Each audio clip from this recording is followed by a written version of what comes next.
Friends, ఎలా ఉన్నారు? అందరు బాగున్నారా? నేనైతే చాలా బాగున్నాను. నేను ఇప్పుడు పప్పు చేసి చూపిస్తున్నాను మీకు. ఈ గ్లాస్తోని ఒక 3 గ్లాసులు వేసుకుంటా పప్పు. 2 పూట్లకండి నేను చేసేది.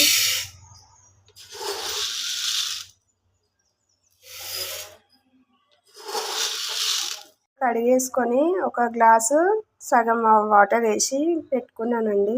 ఇప్పుడు ఇందులో ఒక సగం స్పూన్ అంత పసుపు, కొద్దిగా ఆయిల్, ఒక సగం స్పూన్ అంత ఆయిల్ పొంగకుండా వేసి ఇట్లా పొడుగ్గా కట్ చేసుకున్న ఉల్లిపాయ ముక్కలు ఇందులో వేసేసిన, చిన్న నిమ్మకాయ సైజ్ అంతా చింతపండు,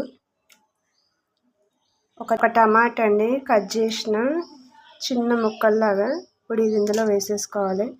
పచ్చిమిర్చి కూడా నేను కట్ చేస్తా, సన్నగా పొడుగ్గా చీల్చుకోవాలి. కొద్దిగా పొడి కారం వేస్తే సరిపోతుంది. 5 తీసుకున్న పచ్చిమిర్చి ముక్కలు కూడా ఇందులోనే వేసేసుకుంటున్నా. ఇప్పుడు ఇందులో కొద్దిగా సగం స్పూన్ అంత కారం వేద్దాం. పచ్చిమిర్చి వేసినాం కదా, అదే సరిపోతుంది. టమాటా పప్పుకు పచ్చిమిర్చి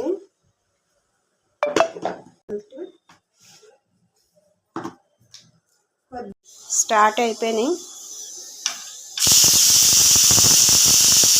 అయితే ఉడికిపోయింది. మనం ఇప్పుడు పోపు పెడదాం.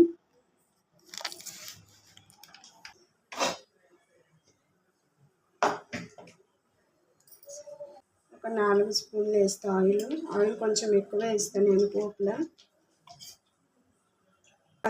కొన్ని స్పూన్తో నేను వేయను, నాకు అలవాట్లేదా.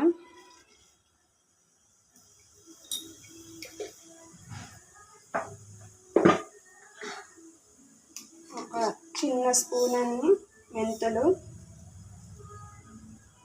ఒక స్పూన్ ఉంటే టీ స్పూన్తో మెంతులు. పెళ్ళి బాగుంటుంది కదా. ఒక గుప్పెడన్ని వెల్లుల్లిపాయలు చితగ్గొట్టుకోవాలి. ఇట్లా చితగ్గొట్టుకొని వేసుకోవాలి.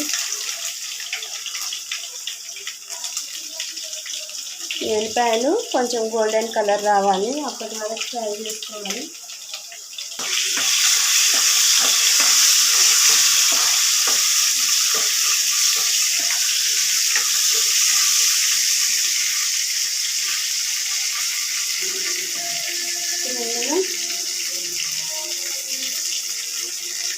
ఒక 5 ఎండుమిర్చి మధ్యలో కట్ చేసుకోవాలి.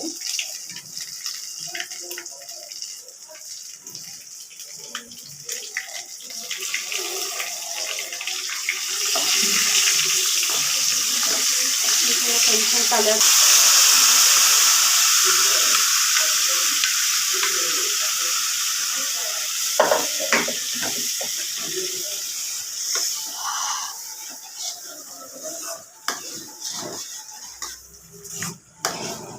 ఆపరేషన్ తర్వాత కలర్ చూడండి ఎంత బాగుందో. స్మెల్ అయితే సూపర్ వస్తుంది. ఇందులో పెసరపప్పు వేసినాం కదా, చిక్కగా అయిపోతుంది. చల్లారిన తర్వాత కొద్దిగా లూజ్గానే ఉండాలి, చల్లారితే దగ్గరకు వచ్చేస్తుంది. ఈ గ్లాస్తో 1 గ్లాస్ వేసిన వాటర్ వేసుకున్నాం. మీకు అయిపోయినట్టే. టమాటా పప్పు ఇంతే అని నేనైతే ఇలా చేస్తాను. మీరు ఎలా చేస్తారో కామెంట్ చేయండి. కొత్తిమీర లేదు, కొత్తిమీర వేసుకోవాలి.